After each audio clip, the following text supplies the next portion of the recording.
You ever pray and felt like nothing but silence, nothing was reached, like your prayers just hit the ceiling and they stay there?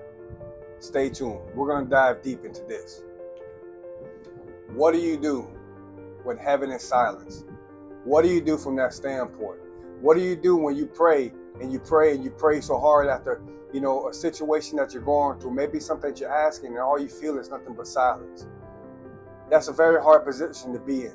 I felt that pain and I know where it is. And a lot of us, who struggle with our faith and wrestle with our faith, we go through situations like this. The thing is that as we're going through this, we must understand, you know what I'm saying? It's like a lot of people in the Bible, if you read throughout the Bible, they've all have gone through this. We have plenty of examples. We have Joseph, Joseph in prison. We have David, King David, as he went through on his run, running from Saul. Jesus himself, as he was in the wilderness.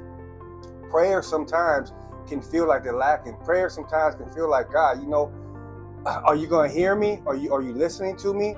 And that's a hard point to be at. When you spend your time and you spend your time in the Word and you spend your time praying, and you spend your time, trying to dig deep into it. I have been through this so many times. But the question is, what does it mean? What is it all about? Why is heaven silent, or why is God silent throughout our most difficult times? The answer that I believe what it is, it could be either for protection, it could be for a purpose, a building. We don't know. We know that God's plans are better than our plans. Even though at times when we're going through it, we feel like a struggle in it because we need the answer, right away, or we want the answer right away. But God doesn't work like that.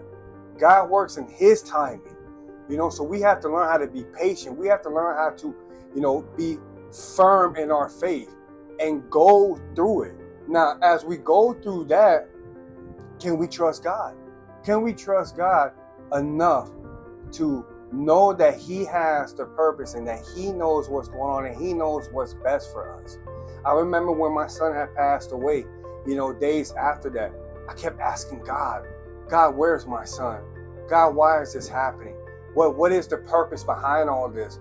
And I met nothing but blanks the entire time, and I wish it was a story that I could sit here and tell you, everything happened quickly. Everything happened fast. I got the answer right away and boom, it was there, but it wasn't there.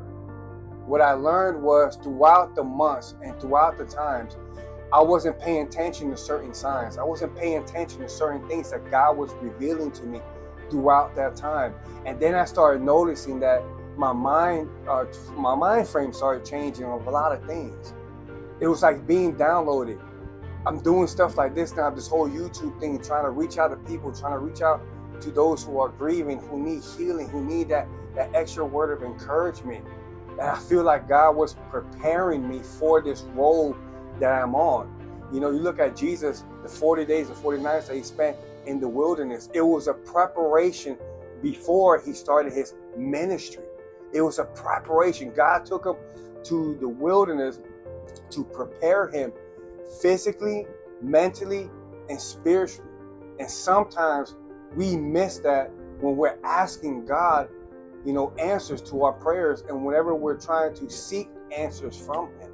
We need to be steadfast in that. So there is no really answer, and nobody can really sit here and say, okay, well, this is why that happens, and this is the other case. There really isn't an answer. The answer that you can probably say is that this, or what, not probably say it, but you can, be like, well, okay, God, what are we doing? What's happening here? What is the season that I'm in right now? Because we go in the seasons. And the thing that we must understand too, we're in this generation, right? That started a while ago where, it's like we look at the microwave, we're heating up our food, we're kind of like anticipating doing the whole jump thing, with the microwave, trying to hurry up the food and come on. When it comes to our lives, when it comes to our path, when it comes to our spirituality, right? If you want to call it that, it's like taking a seed, right? And you take that seed and you plant it into the soil, right? The seed doesn't sprout right away, but after taking care of it, cultivating it, watering it, letting it get in sunlight, You know, some days are good, some days are bad. It has to go through that harsh environment to be able to sprout. And then when it sprouts, it's still not done. To be grown into a full tree, full plant, so it can bear fruits, it takes that time to cultivate and take care of it. It's the same thing that happens when we pray to God and when we ask God for answers to whatever questions that we might have. God is always working. We have to remember that. Don't ever lose that. Stay firm in your faith. We have to stay firm in what God is doing for our protection and also for our purpose and trying to build us and uplift us. I want you guys to be encouraged. I want you guys to keep praying. Stay faithful. Read the scriptures. Do not lose hope. Don't lose hope in it. I'm telling you, as an experience, God is always there.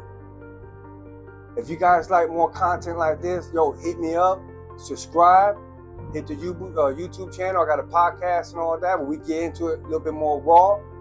I hope you guys stay encouraged. God bless.